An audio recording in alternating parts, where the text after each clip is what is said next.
دوستو ٹرکش تمام ہی اسلامی سیریز اور بالخصوص ارطغرل غازی اور عثمان غازی کو سب سے زیادہ اگر کسی ملک نے پروموٹ کیا ہے تو وہ ہے پاکستان۔ صرف اتنا ہی نہیں بلکہ ہمیشہ ترکی کو اپنا بھائی کہنے والا ملک بھی پاکستان ہے، اور اسی طرح ترکی کے لوگ بھی جو پہلے پاکستانیوں کو بھائی بھائی کہتے تھے، آخر اچانک سے ایسا کیا ہوگا کہ پورے ترکی میں پاکستانیوں کے خلاف تحریکیں چلنا شروع ہو گئیں، اور ترکی کا اب ایک عام شخص بھی پاکستانیوں کو نفرت کی نگاہ سے دیکھنے لگ گیا۔ اسی پر دوستو آج بات کریں گے، لیکن اگر ابھی تک آپ نے ماجد ٹی وی کو سبسکرائب نہیں کیا تو جلدی سے اس چینل کو سبسکرائب کر کے بیل آئیکن پریس کر دیں۔ دوستو ارطغرل غازی سیریز پاکستان کی ہی بدولت پوری دنیا میں پھیلی، اور پاکستان کی ہی بدولت انڈیا میں اتنی زیادہ مقبولیت حاصل کرنے میں کامیاب ہوئی۔ نہ صرف یہ بلکہ پاکستان میں اس وقت سب سے زیادہ عوام اگر کسی سیریز کو دیکھ رہی ہے تو وہ ٹرکش سیریز ہی ہیں۔ ان سب کے بعد بھی اگر یہ سننے کو ملے کہ ترکی کے لوگ وہاں پر پاکستانیوں کو دیکھنا بھی نہیں چاہتے تو دماغ اس چیز کو تسلیم نہیں کرتا۔ حالانکہ ہونا تو یہ چاہیے تھا کہ ترکی کے کلچر کو اتنا زیادہ پروموٹ کرنے کے بعد تو وہ پاکستانیوں کو گلے لگا کر ملتے، لیکن دوستو آپ کو بتاتے ہیں اصل حقیقت۔ اصل میں دوستو سال 2020 سے پہلے تک معاملات تمام نارمل تھے، اور ترکی کے لوگ ویسے ہی محبت کرتے تھے پاکستانیوں سے جیسا کہ آپ لوگ سوچ رہے ہیں، اور بالکل ٹھیک ٹھاک چل رہا تھا سب کچھ۔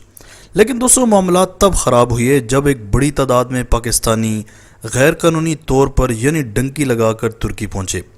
ویسے تو پاکستانیوں اور افغانیوں کا ترکی کے ساتھ رشتہ بہت پرانا ہے، کیونکہ یہ لوگ پیدل یعنی غیر قانونی ایران اور ترکی کے راستے گریس جایا کرتے تھے، یعنی یورپ کا سفر ترکی یا ایران سے ہی پاکستانی کیا کرتے تھے۔ لیکن دوستو 2020 کے کووڈ کی وجہ سے یورپ کے بارڈرز تو بند ہو گئے، لیکن اس کے باوجود بھی پاکستانیوں کی ڈنکی ختم نہ ہوئی۔ یہ لوگ ایران کے راستے دوبارہ ترکی پہنچنا شروع ہو گئے، اور اب چونکہ آگے کا راستہ یعنی یورپ کے بارڈرز تو بند تھے تو ان لوگوں نے ترکی میں ہی اپنا بسیرا کر لیا۔ دوستو اس وقت تک تقریباً 50 سے 80 ہزار پاکستانی ہیں جو کہ غیر قانونی طور پر ترکی میں مقیم ہیں، اور وہاں پر غیر قانونی جاب جس کی تنخواہ انتہائی کم ہوتی ہے، یعنی تقریباً پاکستانی 25 سے 26 ہزار روپے ہوتی ہے، وہ کر رہے ہیں۔ اس کے علاوہ دوستو جب جاب نہیں ملتی تو بھکاری بن جاتے ہیں یا پھر کسی غیر قانونی کام میں ملوث ہو جاتے ہیں۔ دوستو ان سب غلط حرکات کی وجہ سے جو وہاں پر پاکستانی لیگلی یعنی پراپر قانونی طور پر رہ رہے ہیں، ان کے لیے بھی کافی زیادہ مشکلات ہو گئی ہیں، کیونکہ دوستو ہر دوسری غلط ایکٹیویٹی میں کسی نہ کسی پاکستانی کا ہی ہاتھ ہوتا ہے جو کہ ڈنڈی مار کر ترکی گیا ہوتا ہے۔ اسی وجہ سے جو عام ترکی کا رہنے والا باشندہ ہے وہ انتہائی خلاف ہو گیا ہے پاکستانیوں کا، کیونکہ دوستو ابھی حال ہی میں کچھ ایسی نیوز دیکھنے کو ملی کہ جس کی وجہ سے ہر پاکستانی کا سر شرم سے جھک گیا۔ یعنی آپ اندازہ لگائیں کہ ایسی ویڈیوز منظر عام پر آئی ہیں کہ جن میں انتہائی جاہلانہ حرکتیں کی جا رہی ہیں، اور کسی کی بھی ویڈیو بنا کر سوشل میڈیا پر لگائی جا رہی ہے، لڑکیوں کو ہراس کیا جا رہا ہے۔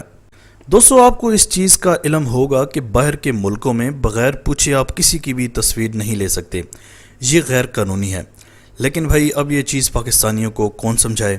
اس کے ساتھ ساتھ کہیں پر بھی ڈانس کرنا شروع ہو جاتے ہیں۔ یعنی آپ حیران ہوں گے یہ سن کر کہ ANI کی ایک رپورٹ کے مطابق وہاں پر کسی بھی عورت یا بچوں کی ویڈیوز کو ٹک ٹاک پر پوسٹ کر دیا جاتا ہے، جس کی وجہ سے ترکی میں گیٹ آؤٹ پاکستانی کا ہیش ٹیگ ٹرینڈ کر رہا ہے۔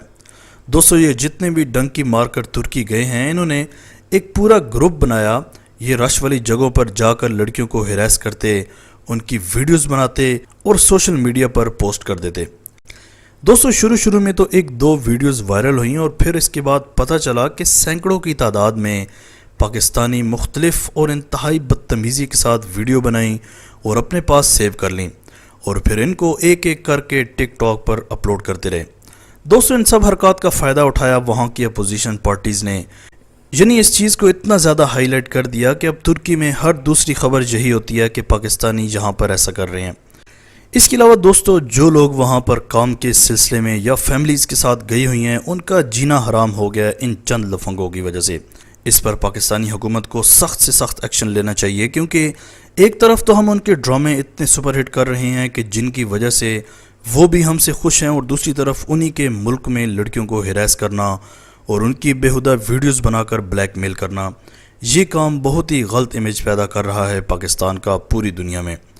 اور ٹرکش سیریز کے بعد ان دونوں ملکوں کے مابین جتنی بھی بانڈنگ بہترین ہوئی ہے وہ بہت زیادہ خراب ہوتی جا رہی ہے۔ اسی لیے پاکستانی حکومت کو بڑا ہی سیریس ہو کے اس مسئلے کو دیکھنا پڑے گا۔ آج تک کے لیے اتنا ہی۔ دوستو کیا آپ بھی کوئی ٹرکش سیریز دیکھ رہے ہیں تو اس کا نام کمنٹ سیکشن میں لازمی مینشن کیجیے گا۔ اسی طرح کے امیزنگ ویڈیوز کے لیے ماجد ٹی وی کو سبسکرائب کر کے بیل آئیکن پریس کر دیں تاکہ ماجد ٹی وی کے آنے والی ہر ویڈیو کی نوٹیفیکیشن آپ کو آسانی سے ملتی رہے۔ اگلی ویڈیو تک کے لیے اجازت دیجیے۔ اللہ حافظ۔